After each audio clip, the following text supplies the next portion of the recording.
హరే కృష్ణ. జగన్నాథుడు యాత్రలంటే ఏమిటి? జగన్నాథుడు ఆవిర్భావం ఎలా జరిగింది? ఈ వీడియోలో మనం తెలుసుకుందాం. ఇంద్రదుమ్న మహారాజు ఒక ప్రదేశం తెలుసు. ఆ ప్రదేశానికి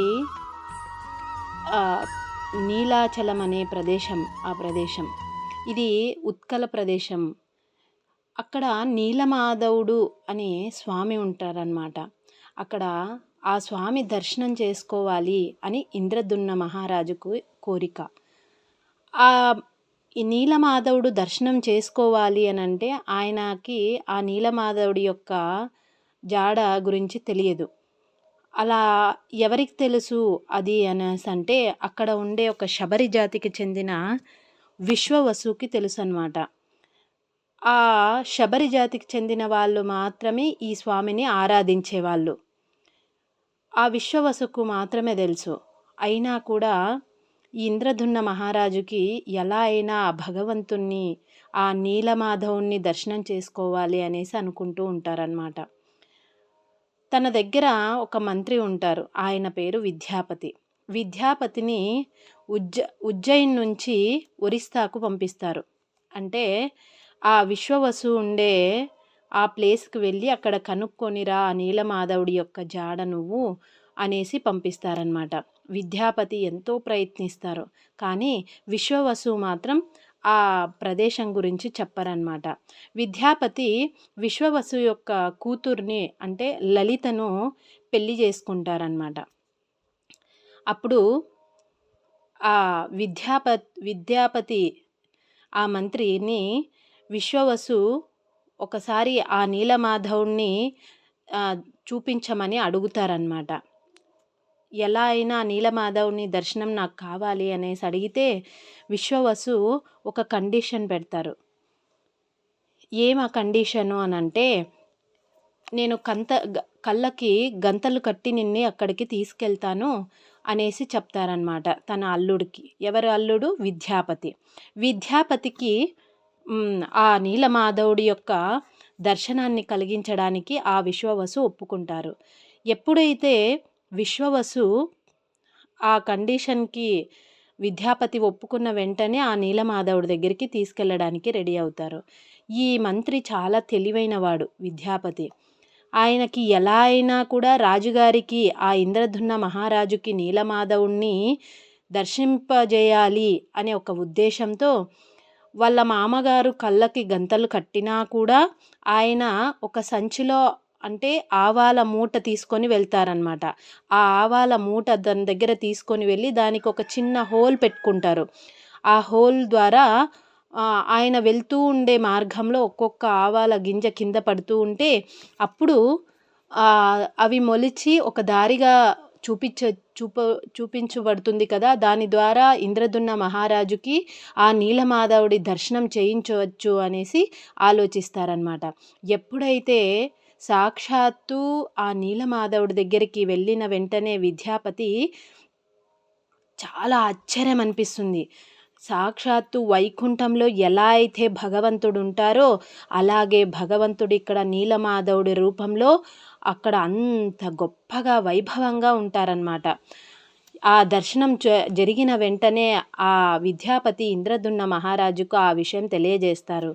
వెంటనే ఇంద్రదుమ్న మహారాజు అందరితో కలిసి అక్కడికి వస్తారనమాట.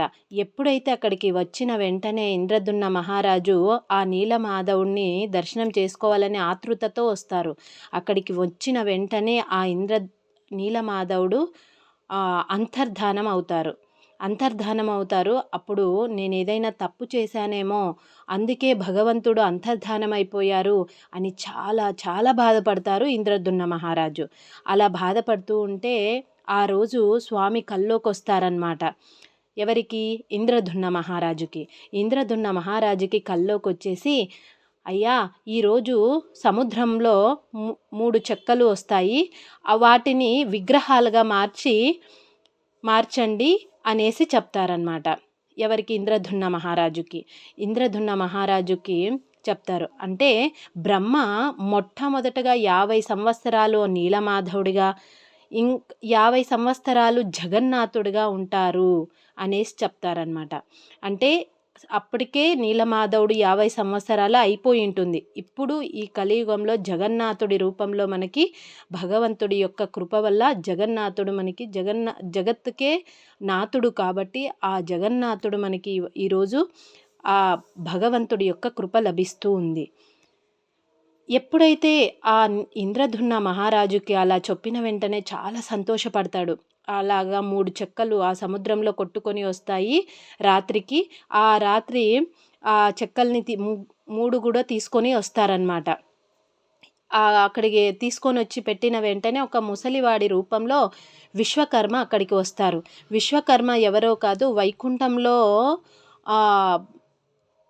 వైకుంఠంలో అన్ని ఆర్కిటెక్చర్ చేసే వడ్రంగి పని చేసే అతను ఎక్కడ వైకుంఠంలో చేసే ఆ విశ్వకర్మ సాక్షాత్తు ఒక ముసలివాడి రూపంలో ఆ ఇంద్రదుమ్న మహారాజు ఒరిస్సాలోకి అక్కడికి వస్తారు. నేనే ఈ చెక్కల్ని విగ్రహాలుగా మారుస్తాను అనేసి చెప్తారనమాట. అలా ఎప్పుడైతే చెప్పిన వెంటనే ఆ రాజుగారు సంతోషపడతారు. అయితే ఒక కండిషన్ చెప్తారు విశ్వకర్మ, నేను 21 రోజులు నేను చెప్పేంత వరకు ఈ తలుపులు తీయకండి, నేను ఈ విగ్రహాలను నేను తయారు చేస్తాను అనేసి చెప్పి ఆ లోపలికి ఆ 3 చెక్కల్ని తీసుకొని వెళ్ళి తలుపులు వేసుకుంటారనమాట.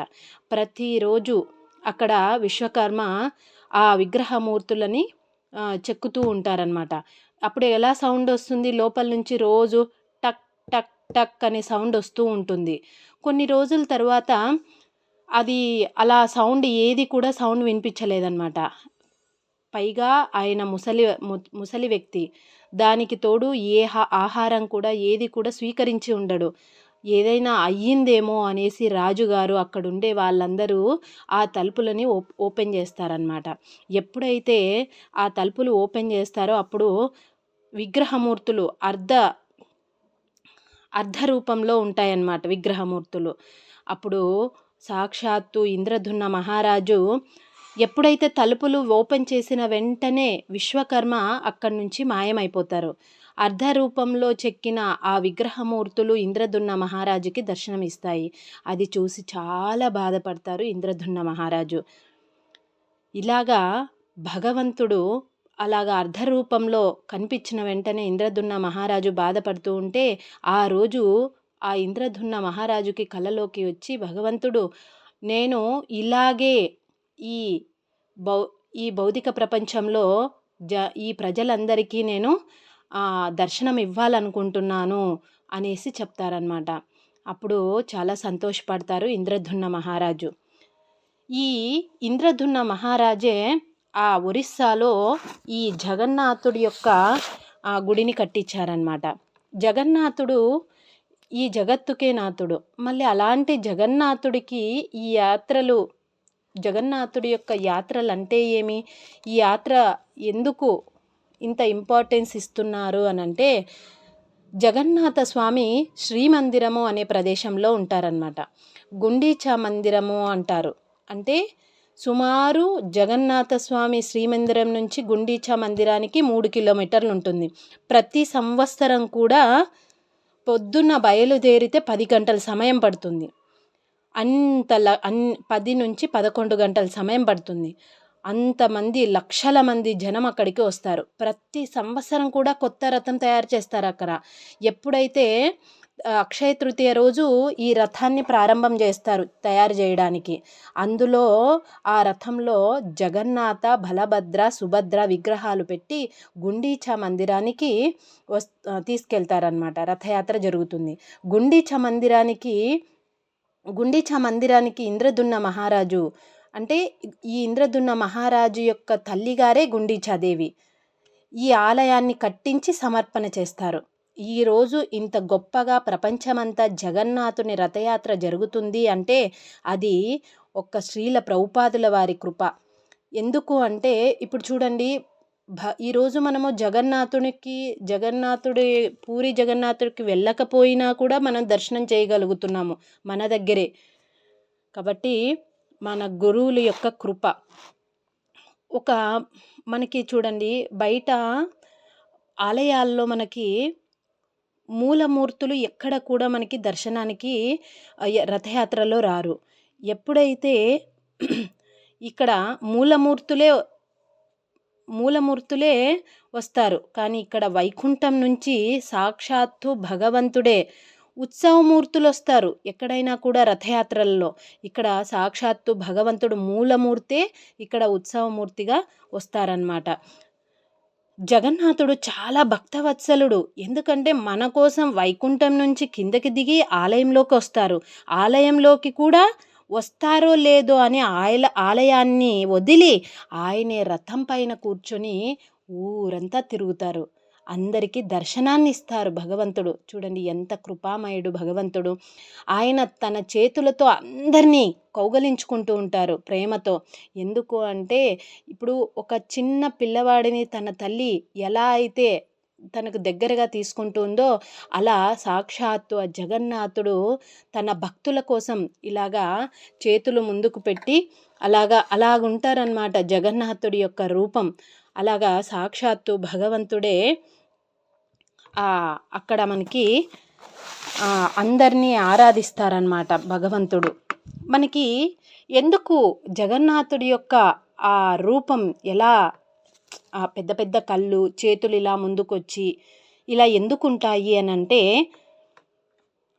సాక్షాత్తు మనకి ఇంకొక స్టోరీ చెప్తారనమాట. శాస్త్రం ప్రకారం మన సాంప్రదాయంలో ఈ జగన్నాథుడి యొక్క రథానికి ఇంకొక స్టోరీ కూడా ఉంది.